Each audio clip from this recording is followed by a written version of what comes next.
Selon le programme officiel du département d'État, la cérémonie historique va se dérouler en 2 temps et toutes les parties se sont accordées sur le détail protocolaire du programme qui devrait durer en tout 1h30. La première étape se déroulera le même jeudi 4 décembre à 11 h à la Maison-Blanche.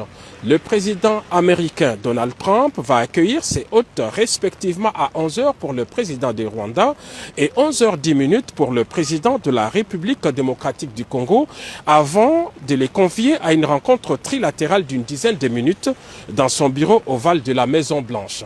Les protocoles ne prévoient pas à ce stade de prise de parole des 2 chefs d'État. Seuls les ministres des Affaires étrangères de la République démocratique du Congo et du Rwanda accompagneront les 2 chefs d'État dans les bureaux du président américain. La signature de l'accord proprement dit aura lieu à l'USIP, United States Institute of Peace, l'Institut pour la paix des États-Unis d'Amérique. Pour marquer les caractères solennels et historiques de cette signature, 8 chefs d'État ou leurs représentants y sont attendus en qualité de témoins de cet accord, en plus du président Donald Trump. Il s'agit des dirigeants de l'Angola, du Burundi, du Kenya, de l'Ouganda, du Togo, du Qatar, des Émirats arabes unis et du président de la Commission de l'Union africaine. En leur présence et devant les caméras du monde entier, les présidents Félix Tshisekedi et Paul Kagame vont apposer leur signature sur l'accord de paix, le même document qui avait été signé le 27 juin dernier par le ministre des Affaires étrangères des 2 pays.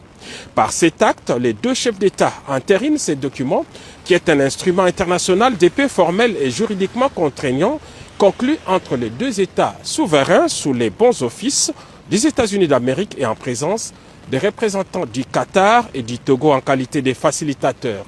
Il est prévu, à l'issue de cette cérémonie, les déclarations publiques de président Trump, Paul Kagame et Félix-Antoine Tshisekedi Tshilombo. À ce stade, on peut donc dire que la signature de cet accord est irréversible.